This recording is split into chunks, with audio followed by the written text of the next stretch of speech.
છે એ પશ્ચ ભાગમાં દ્રષ્ટિ કેન્દ્રમાં જો ઈજા થાય તો એ વ્યક્તિ પોતે આંખ એની સારી સાજી હોય છતાં એ વ્યક્તિ જોઈ શકતો નથી, પરસેપ્શન કરી શકતો નથી. તો એ પરસેપ્શન જે છે બ્રેઇનનું કઈ રીતે થાય છે, સેન્સીસ, ઓર્ગન અને પરસેપ્શન આખી પ્રક્રિયા જે જોડાયેલી છે એ ઉચ્ચ વિચારણા સાથે છે. એટલું જ નહીં, આપણે જ્યારે કોઈ પણ વસ્તુ શીખીએ છીએ ત્યારે શીખેલી વસ્તુ યથોચિત માત્રામાં આપણા મેમરીમાં, લોંગ ટર્મ મેમરીમાં જતાં પહેલાં શોર્ટ ટર્મ ચેન્જીસમાં જાય છે. હવે એ કઈ રીતે થાય છે એની આપણે વાત કરીએ કેતનભાઈ. હાજી સાહેબ. કે જ્યારે કોઈ પણ એક પ્રક્રિયા થાય છે ત્યારે મગજના ચેતાકોષો જે છે એ ચેતાકોષોમાં ચેતાક્ષ અને લઘુતંતુઓ અને કોષ કેન્દ્રમાં એવી રાસાયણિક પ્રક્રિયાઓ થાય છે કે જેના કારણે એક ટ્રેક રચાય છે. આ ટ્રેક રચાય છે ત્યારે એમાં વિદ્યુત રાસાયણિક પ્રક્રિયાઓને કારણે એક કન્ડક્શન થાય છે. એલેક્સિસ કેરોલ એમ કહેતા કે એક કોષ અને બીજા કોષની વચ્ચે 25,000 ટ્રાન્ઝેક્શન જોડાયેલા છે. 25,000 પ્રકારની લર્નિંગ આપણે કરી શકીએ છીએ બે સેલથી. તો મગજમાં તો અબજો ન્યુરોન છે. આપણે જન્મથી મૃત્યુ સુધી કેટલું બધું શીખીએ છીએ, કેટલું બધું જોઈએ છીએ, કેટલી વ્યક્તિઓને મળીએ છીએ, કેવા કેવા અનુભવો થાય છે. દ્રષ્ટિમાં એની ફોટોસ્કેપ અને એ બધું પડતું જાય છે. તમામ પ્રકારની વિઝ્યુઅલ જે મેમરી છે એમાં જોયેલું યાદ રહે છે, ઓડિટરી મેમરી છે એમાં સાંભળેલું યાદ રહે છે. એટલું જ નહીં, પણ મેમરીનું સૌથી મોટું અગત્યનો પાર્ટ એ છે કે જ્યારે અને જેટલું તમારે જોતું હોય તેટલું તે સમયે તમને યાદ આવે છે. હમણાં વાત કરીએ એમ કે સ્થાપન, ધારણ, પુનરાવર્તન ને પ્રત્યભિજ્ઞા. તો એ પ્રત્યભિજ્ઞા જે છે એ એવા પ્રકારનું છે કે તમે અગાઉ જોયેલું છે ફરીથી પાછું તમારે વિઝ્યુઅલાઇઝ કરવાનું છે. ઇવન આંખો બંધ કરીને પણ તમે તમારી જોયેલા દ્રશ્યો, સાંભળેલી ગીતો અથવા તો તમારા જે અનુભવ છે એ તમે આંખો બંધ કરીને પણ તાદૃશ્ય કરી શકો છો. તમે સિમલા મસૂરી ગયા હોય અને દ્રશ્યોને તમારે યાદ કરવા હોય તો આંખો બંધ કરીને પણ એ પાછા વિઝ્યુઅલાઇઝ કરી શકો છો. તો આ મેમરીનું એક મોટામાં મોટું પાસું એ છે કે એમાં કોર્ટેક્સ, સેરેબલ કોર્ટેક્સ કે જેના વિશે બહુ અભ્યાસો થયેલા છે અને અભ્યાસોમાં બે પ્રકારની થિયરી છે. એમાં equipotentiality theory of mass action. Equipotentiality theory તો એમ કહે છે કે બ્રેઇનનો દરેક ભાગ, each and every part of the brain are equipotential for any type of activity. તમે કોઈ પણ પ્રવૃત્તિ કરવા માટે મગજનો દરેક ભાગ સક્ષમ છે. તો આપણને સવાલ એ થાય કે સ્થાનીકરણનો સિદ્ધાંત કે મગજના જે જુદા જુદા કેન્દ્રો છે, વાણી કેન્દ્ર છે, દ્રષ્ટિ કેન્દ્ર છે, શ્રવણ કેન્દ્ર છે, તો આ બધા કેન્દ્રો જે છે એની ભૂમિકા શું? જો આ પ્રકારના દરેક ભાગ સક્ષમ હોય મગજનો તો પછી એના વિશિષ્ટ કેન્દ્રોનું સિદ્ધાંત શું કામ કરે છે એમાં? પણ અભ્યાસો લેસ્લેના એવું કહે છે કે સેરેબલ કોર્ટેક્સ જે છે એ એવી અગત્યની અવયવ છે, એવા કોષો છે, ચેતાકોષો છે એમાં કે એક પછી એક થર અંદર આવેલા છે. એ ચેતાકોષોના થરમાં એટલી બધી ક્ષમતા અને તાકાત છે કે ભૌતિક વિશ્વને આપણે સમજવું છે એ કદાચ સહેલું પડે, પણ માનવના મગજને સમજવા માટે ન્યુરોસાયકોલોજી જે અત્યારે નવી ડેવલપ થયેલી શાખા છે મનોવિજ્ઞાનની, એ ન્યુરોસાયન્સ જે મનોવિજ્ઞાનને બહુ જ મોટી વાત સમજે છે.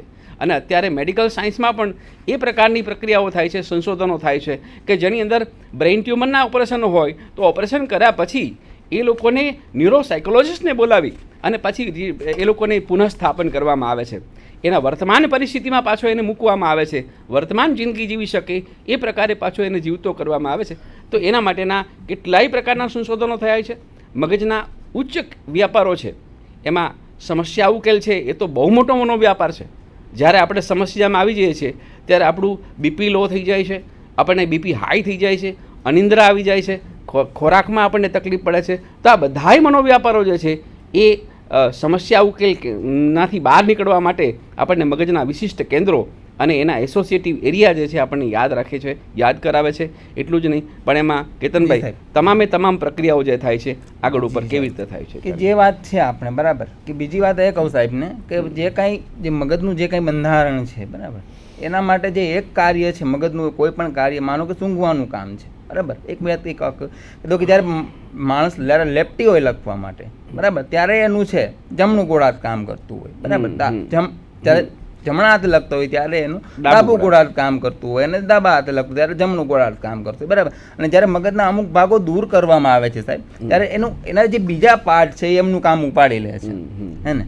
તો એ માટે આપણે જોઈએ કે મગજના અમુક ભાગો એ કામ કેવી રીતના ઉપાડે છે કે એ જ્યારે છે અમુકનો થોડો ઓછો ભાગ દૂર કરવામાં આવે ત્યારે એમના પર લેસ લે પણ સાહેબ ઘણા બધા અભ્યાસ, કોર્ટેક્સ ઉપરના ઘણા બધા અભ્યાસો એમણે કરેલા છે. તો હવે આપણે જોઈએ કે કોઈ પણ કાર્ય છે વ્યક્તિ જ્યારે કરે છે ત્યારે એ પોતાના અમુક અંગો અમુક અવયવો દ્વારા જેમને એમ ઓર્ડર આપવામાં આવે છે કે આ તારે કરવાનું છે એ કરે છે, બરાબર. ત્યારે જે અવયવ છે જે મગજ દ્વારા જે આદેશ આપે, મગજમાં જે કંઈ છે અવયવ એના દ્વારા જે કંઈ કાર્ય કરવામાં આવે એ ભાગ દૂર કરવામાં આવે ત્યારે એ બાજુનો ભાગ એ કાર્ય છે એ કરવાની શરૂઆત કરી દે છે. એ માટે તો હવે આપણે બીજી વાત એ કરીએ કે મનોદુર્બળતાની સાહેબને કોઈ વાત કરીએ તો મનોદુર્બળતા એવી વાત છે કે જે અને દુર્બળતા કયા કારણોથી આવે છે, મનોદુર્બળતા કોને કહેવાય એના વિશે જોઈએ કે મનોદુર્બળતા છે, બરાબર, એ એક એબનોર્માલિટી છે સાહેબ, કે સાધારણ કરતાં છે, નોર્મલ ને એબનોર્મલ, કે આપણે બધા છે સાધારણ છે, ઘણા લોકો છે સાધારણ કરતાં દૂર હોય છે, બરાબર. એટલે આપણે એમને એબનોર્મલ કહીએ છીએ. એબનોર્મલ થવા માટેના ઘણા બધા કારણો જવાબદાર હોય છે ને એબનોર્મલ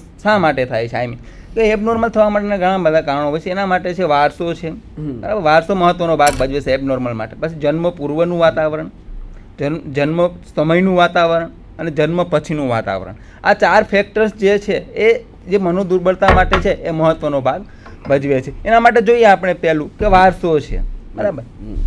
વારસો છે એ પહેલાં તમે કીધું કે પિતાની 7 પેઢી ને માતાની 5 પેઢી, ને હવે એમ કહે છે કે પિતાની 5 પેઢી ને માતાની 3 પેઢી છે. એના માટે એ જે કંઈ જીન્સ જે કંઈ પ્રાપ્ત થાય છે માતા પિતાને પોતાની પેઢી દર પેઢી, બરાબર, લઈને પછી છે નવું બાળક ફળીભૂત થાય છે, એટલે કે ફલિત થાય છે, જેથી કરીને માતા પિતાના જે કંઈ રંગસૂત્રો દ્વારા 23 રંગસૂત્રો દ્વારા છે, યાની કે 46 રંગસૂત્રો ઇઝિક્વલ એના દ્વારા છે નવું બાળક ફલીભૂત થાય છે, બરાબર. એના માટે જે મગજના જે કંઈ વારસો છે એ અગત્યનો ભાગ ભજવે છે. અને જે કોઈ કુટુંબની અંદર, બરાબર, કે જે કોઈ આગલા એના પૂર્વજો દ્વારા જો કોઈ મનોદુર્બળતા હોય તો બાળકમાં મનોદુર્બળતા સંભવી શકે છે. એના કારણે છે બાળક છે મનોદુર્બળ હોઈ શકે છે, બરાબર. એના માટે તે ફેનિલફ્યુરિક એસિડની જે કંઈ મગજમાં અસર પહોંચાડે છે તેના દ્વારા પણ છે મગજમાં એની કે બાળક છે એ મનોદુર્બળ હોઈ શકે છે. પછી કે જન્મ પૂર્વનું, બરાબર, કે જન્મ પૂર્વ એટલે કે જે બાળક છે સાહેબ,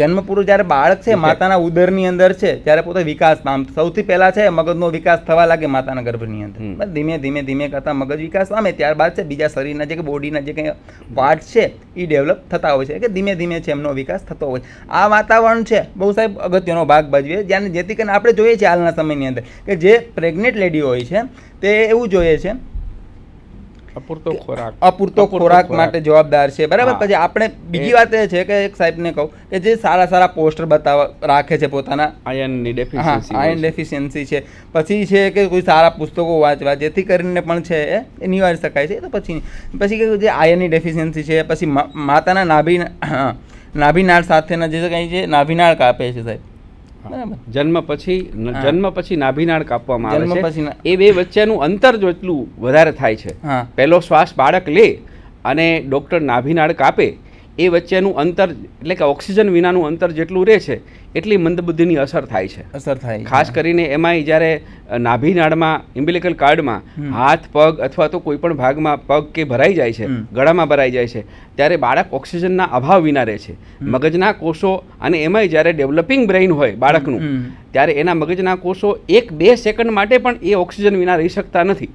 તો એટલો સમય એ મંદબુદ્ધિની અસર વધારે થાય છે. એમાં ઘણા બધા મંદબુદ્ધિના બાળકોના અભ્યાસો થયેલા છે. એમાં ઓક્સિજનની કમી જે છે જન્મ સમયે એ બહુ જ મોટો ભાગ ભજવે છે. આ ઉપરાંત જન્મ પછીના જે કારણો છે એ કયા છે? જન્મ પછી કોઈક એવા મગજને પેરાલિસિસ થાય છે, બ્રેઇન પેરાલિસિસ, બાળકને કન્વર્ઝન આંચકી ઉપડે છે. ત્યારે આંચકી ઉપડે છે ત્યારે હાથ પગ ખેંચાય છે, એટલું જ નહીં પણ મગજના કોષોને એક પ્રકારનો સોજો આવી જાય છે, બ્રેઇન ફીવર જેને આપણે કહીએ છીએ. એ મગજનો તાવ જેને સાદી ભાષામાં કહીએ છીએ, એ જો વારંવાર નાના બાળકને આવતો હોય તો પણ એ મગજના કોષો એમાંથી એ નુકસાન પામે છે. એ ઉપરાંત કેટલાક પ્રકારના ડિસીઝ છે કે જે ડિસીઝ રોગ અને એની સાથે જ લેવાતી એન્ટીબાયોટિક દવાઓ બાળકને આપવામાં આવે અને એ દવાઓની આડઅસર થાય તો પણ મગજના કોષો નુકસાન પામે છે. આ મગજની લગભગ પ્રક્રિયાઓ એવી છે કે તમામ પરિસ્થિતિમાં એનો મુકાબલો કરી શકે છે. કેતનભાઈ, એ મુકાબલો એવી રીતે કરી શકે છે કે ગમે તેવી કટોકટી પડી હોય તો એમ્નેસિયા જે કહેવાય છે, સ્મૃતિભ્રંશ, તો સ્મૃતિભ્રંશ જે થાય છે અત્યારે ચલચિત્રોમાં પિક્ચરોમાં બતાવે છે કે 3 કલાકમાં બધું પૂરું થઈ જાય અને યાદે આવી જાય છે. વાસ્તવ જીવનમાં એવું થતું નથી. એને જ્યારે સાજું થઈ જાય છે ત્યારે એનામાં કદાચ વર્ષો જતા રહીએ છે એવું બને છે. તુલસીનો કિસ્સો હરકિશન મહેતાની નવલકથામાં એક બહુ ઘણા સમય પહેલાં મેં વાંચેલો કે એમાં એને લગભગ 15થી 20 વર્ષ સુધી તુલસીનું શારીરિક વિકાસ થતો હોય છે, પણ એનું કથાનક હતું. પણ વાસ્તવ જીવનમાં એવું બને છે કે જ્યારે એમનેસિયા સ્મૃતિભ્રંશ થાય છે ત્યારે શરીર કદમાં વધે છે, પણ એનું જે બાકીનું જે ઓટોનોમસ વસ્તુ છે એ સ્વયંસંચાલિત ચાલુ હોય છે, પણ એને બીજું કોઈ ભાન હોતું નથી. તો આ વર્તમાનની પ્રક્રિયાઓ બધી ભૂલી જાય છે. ભવિષ્યની પ્રક્રિયાઓ જે છે એને યાદ કેમ રાખવી એક પ્રશ્ન બને છે.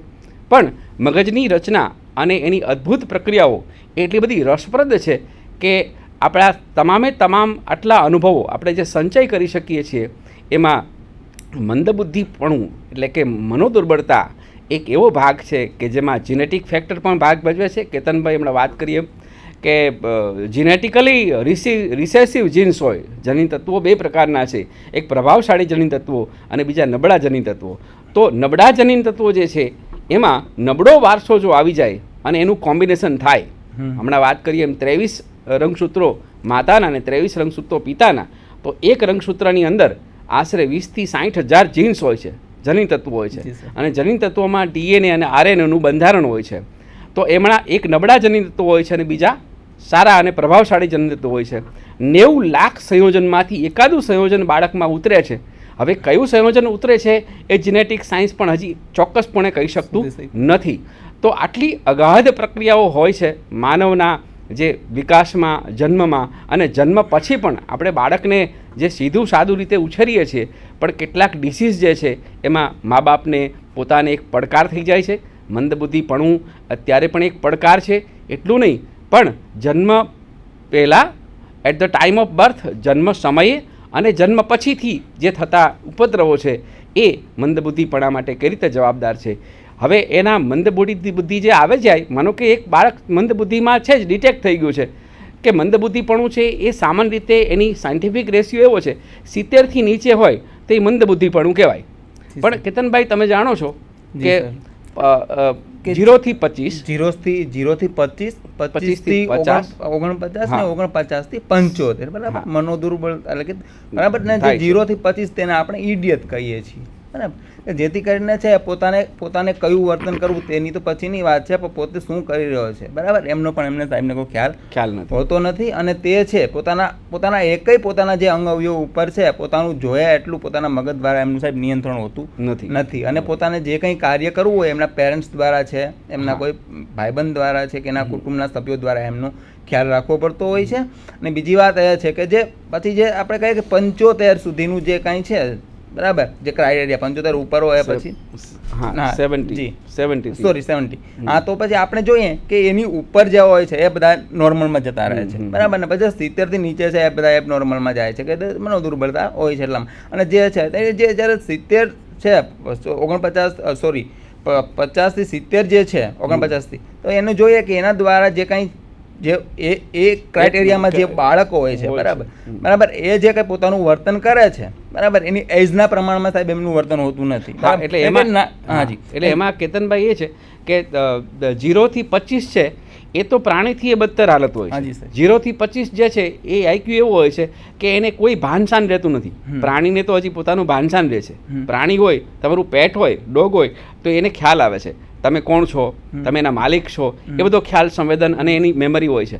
પણ 0 થી 25 જે છે એ તો એને ઇડિયટ એટલે કીધું છે ઇંગ્લિશમાં, કે એમાં એટલો બધો આઈક્યુ લો હોય છે કે જેમાં એ કાંઈ પણ કરી શકતો નથી અને કરવા માટે ક્ષમતાય નથી. પણ અચ્છા 25 થી જે ઉપરનું છે 49 સુધીનો એ રેશિયો એવો છે આઈક્યુનો કે જેમાં આ મંદબુદ્ધિપણામાં તમે કેટલીક કામ શીખવાડી શકો છો, પણ એના ઉપર કોઈ જવાબદારી લાદી શકતા નથી. અને 50 થી 70 છે મોટાભાગે અત્યારે એ રેશિયો મંદબુદ્ધિની સ્કૂલોમાં જોવા મળે છે. પીપલ માઇન્ડેડનેસ છે, રાજકોટમાં છે, અમદાવાદમાં છે, ગાંધીનગરમાં છે, સમગ્ર દેશની અંદર મંદબુદ્ધિની સ્કૂલો હોય છે.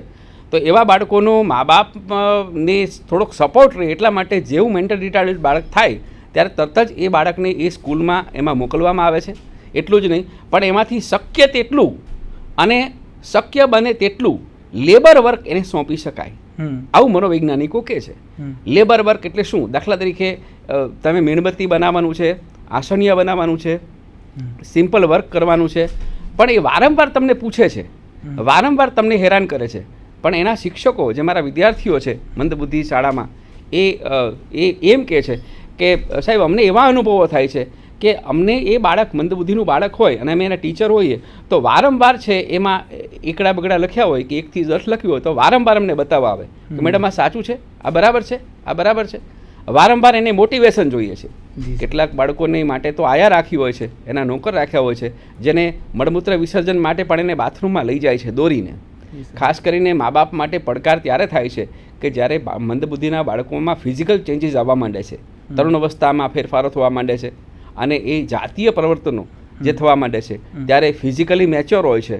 એટલે સામાન્ય રીતે સમાજમાં આમ જનતાની અંદર આપણે આ માધ્યમથી એક વાત કહેવાનું મને મન થાય કેતનભાઈ કે એવા જે મા બાપના સંતાનો છે કે જે મંદબુદ્ધિપણું ધરાવે છે પણ ફિઝિકલ રીતે ડેવલપ થયેલા છે, એમાં મનોજાતીય ફેરફારો થયેલા છે, તો એવાનું શોષણ કરી એના ઉપર થતી અત્યાચારો, એનું થતું શોષણ, જાતીય શોષણ, એનાથી અટકાવવાનું મા બાપે અને શિક્ષકે ખૂબ ધ્યાન રાખવું જોઈએ. કારણ કે આવા બાળકોનો ઝડપથી કરિયર તરીકે ઉપયોગ થઈ શકે છે. ખાસ કરીને અત્યારે જે ડ્રગ્સ અને એડિક્શન છે એમાં કારકિર્દી એ લોકો કરિયર ઓરિએન્ટેડ કેરિયર તરીકે એનો ઉપયોગ કરી અને એ એક જગ્યાએથી બીજી જગ્યાએ પહોંચાડવા માટે એ લોકોનો ઉપયોગ કરે છે. અને કાયદો એમ કહે છે કે મંદબુદ્ધિપણું હોય અને એવા પ્રકારની એને કોઈ સજા કરી શકાય નહીં. તો આ જે છે એક એવો ભાગ છે કે જે મંદબુદ્ધિપણા માટે એક સમાજમાં ચેલેન્જ છે. પણ તબીબોએ એક સરસ મજાનો એક રસ્તો એમાં સુધારી કાઢ્યો છે. ગ્લુમેટિક એસિડ તમે વધારે આપવા માંડો, એમિનો એસિડનું પ્રમાણ વધારવા માંડો અને ડૉક્ટર જે તમને આહારનું સૂચન આપે એવા પ્રકારનો આહાર તમે આપવા માંડો અને થોડીક તાલીમ અને થોડીક મહેનત તો એને આપણે સામાન્ય રીતે સામાન્ય જિંદગીમાં આપણે એને જીવતા કરી શકીએ છીએ. એટલું જ નહીં, નોર્મલ લાઈફ જીવી શકે છે, પોતાનું કાર્ય પોતે કરી શકે. એ મંદબુદ્ધિના બાળકો માટે બહુ જ સરસ પરિણામ કહેવાય છે. પોતાનું કાર્ય કરી શકે, પોતાના કપડાં પહેરી શકે, પોતાના બટન્સ બંધ કરી શકે શર્ટના, પોતાનું જે વસ્ત્રો પહેરી શકે, પોતે સ્નાન શૌચ ક્રિયા કરી શકે અને એ ઉપરાંત આ કેટલુંક લેબર વર્ક જો શીખી જાય તો એ સમાજ માટે અને એ કુટુંબ માટે થોડુંક વધારે એ મદદરૂપ થાય છે. બીજી એક વાત કહું કે જે પર્વતીય પ્રદેશો છે સાહેબ, બરાબર, ત્યાં આયોડિનની ઉણપથી વધુ મનોદુર્બળતા જોવા મળે છે, એવું હોઈ શકે. પર્વતીય પ્રદેશોમાં જે આયોડિનની ઉણપ છે તેના દ્વારા મનોદુર્બળતા કેલ્શિયમ ઉદ્ભવી શકે, બરાબર, સીધી વાત છે. જેના કારણે છે આપણે જે પર્વતીય પ્રદેશો છે ત્યાં પાણીમાં છે, ખોરાકમાં છે, આયોડિનની છે ઉણપ જોવા મળે છે. જેના કારણે છે ત્યાં આગળ છે સાહેબને કહું કે